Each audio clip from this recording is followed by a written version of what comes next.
know I just did a video about the Capcom Fighting Collection 2. I just did that. And I said I wasn't going to do another video today, probably tomorrow. But there's been a lot of stuff happening today. I didn't know there was a Nintendo Direct. I wasn't paying attention. And GameStop is doing something that's really interesting as well. So I'm going to talk about that and give you my thoughts and opinions on top of the flea market visit that I had. Because I did say I was going to do a video about my flea market visit, which I thought was pretty neat. So I got a lot of content going on here. So hopefully you guys will check it out. And we'll just go from there. So if this is your first time here, welcome. If you found this video based on your recommendations, I appreciate you clicking on it. And hopefully you will decide to subscribe to the channel, like the video as well, and give me some feedback based on your, based on what I say on this video. Hopefully, if you do, I will definitely give some feedback as well based on responding to the message in the comment section. Let's just go ahead and get into this. GameStop Retro, what are they doing with this? GameStop Retro is actually kind of interesting. They're going to be putting out some retro store locations, and don't know how to feel about this because GameStop, my only issue with GameStop, and in full disclosure, I've seen some spots of GameStop, like if you go in your regular GameStop now, you will see some 360 PS3 games. They were actually in a little bundle in a part of the store, and I thought that was neat, but I never knew that they were going to have a retro store location. And, how do I feel about this? I think it's a good idea because I do love the fact that GameStop and all these other brick and mortar places still have retro gaming stores. I think that those are some of the best stores you can go to nowadays in all of, retail, in my opinion. But when you go to a GameStop, my only issue is, are they going to treat these games with tender love and care? You need some TLC here because some games that are retro are going to be kind of old. Are you going to have a situation where you're going to try to refurbish some of these games to make them look properly, look good, and not be in a bad condition? You don't want to be in a situation where like DKLDs is or whatever. And some of these games, they may not be in the best condition. And if they are, what kind of prices you're going to put on them? Because GameStop has a big issue with pricing when it comes to certain games. They would like to, make a profit. And if you want to make a profit, you're going to have to put, some effort into some of these games. So I did buy some PS3 games from my local GameStop and some 360 games as well. And they came out in a pretty good shape.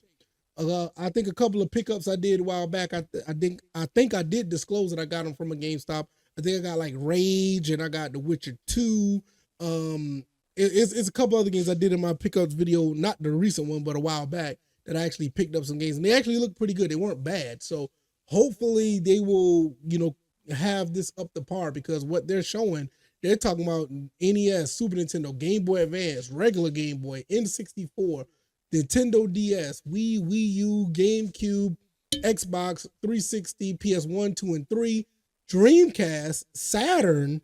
Those two are really, that's interesting. Genesis and PS Vita. And I'm pretty sure everything in between. So you got to be really careful about Dreamcast games. Those games could pass off as real games, even though they could be CDRs. Trust me, that is a thing. And cartridge-based games, you got to open these games up and make sure the board in the games are actually good. You don't want to, it's a lot of things that goes along with this. But I think this is a great idea because if you got the supply, sell it. I think this is another thing. I wish GameStop wouldn't have stopped doing this because they started getting rid of PS2 games. I remember when they started getting rid of PS1 games. They got rid of their Dreamcast stuff like in the mid 2000s.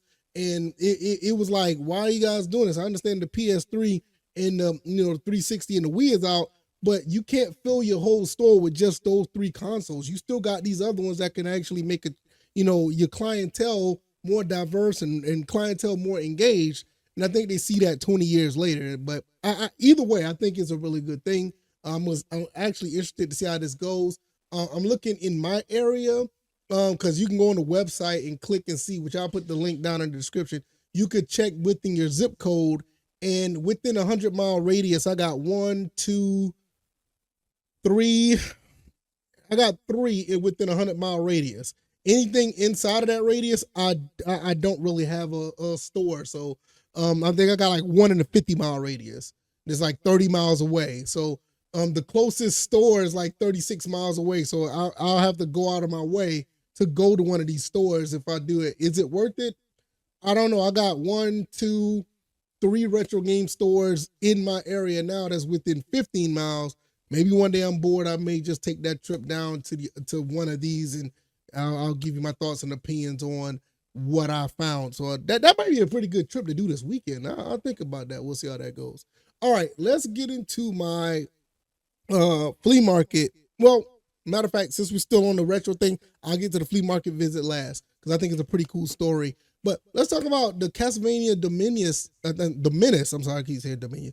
Dominus collection, which I'm gonna be all honest, I never played this collection. I played the advanced collection. I thought that was absolutely great playing that. I necessarily didn't play the advanced collection. I already had the games on the Wii U Virtual Console, so Area of Sorrow and all the other ones that was on the Wii U Virtual Console. I've got those and I played those. Those are great. And when they were released on the advanced collection, I just bought them on my PlayStation 4. Now, this right here is also, it was just released today.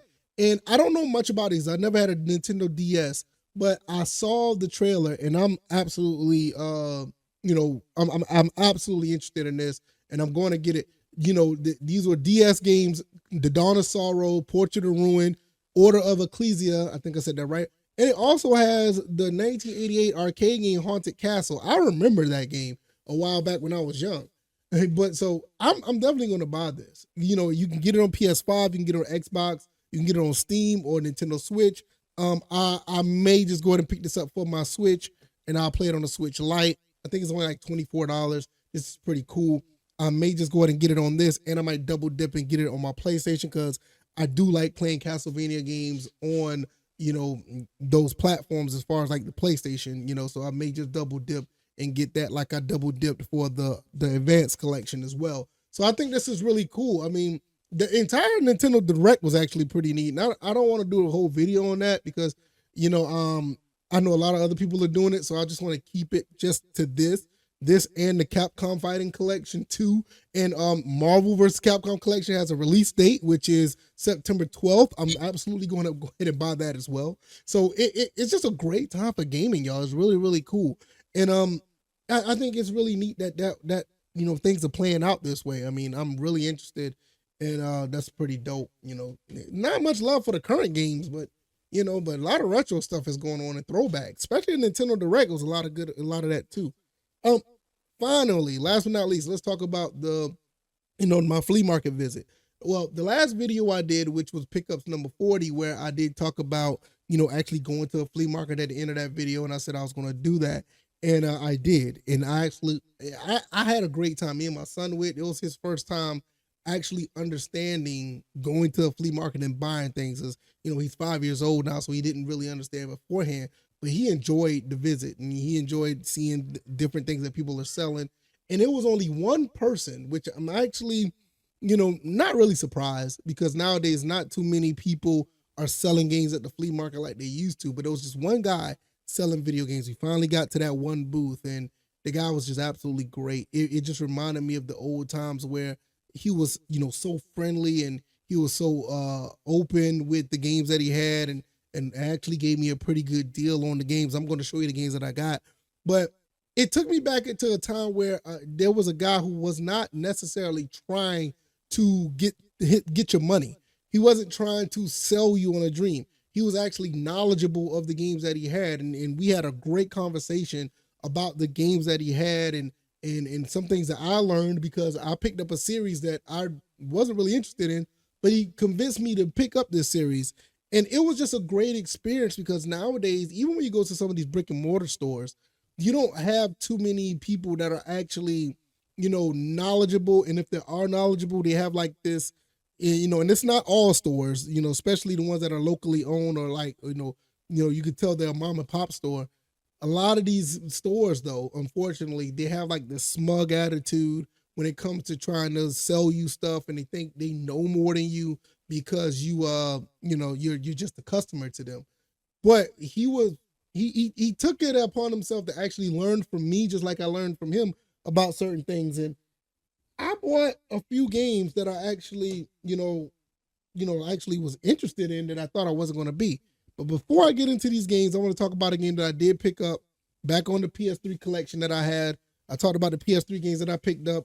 The last one I talked about was Yakuza 0, and I also got Yakuza 5 on PS3 as well. Yes, it's all in Japanese, but I do have the English copy on my PS3, but I just wanted to throw that out there because this came late, so I just got that as well. But these are the games that I got, and excuse how some of these games look. These games do look pretty bad, but especially the second one I'm gonna show you. But the first one that I got, I'm glad that I got it. I already got the Call of Duty collection for PS3, the Modern Warfare collection 1, 2, and 3, and I got the Black Ops collection as well, Black Ops 1 and 2 for PS3, the combo pack. And both games are here. They look really phenomenal. Everything is in here, the instruction manual and all. And I love the fact that even though these games aren't in the best condition, he actually, try to keep them much intact as possible. But another game that I get, which I'm actually surprised that this game is this in bad of a shape, but I'm glad I got it because this game will be delisted soon. Was Forza Horizon 4. I don't know if y'all can see that. There it is, Forza Horizon 4. I got that. This is in it's in pretty tough shape. But I did get that as well. I'm glad I got that because that's going to be delisted at the end of the year. Another game that I got that I was really interested in, and this is complete as well, was Halo Anniversary.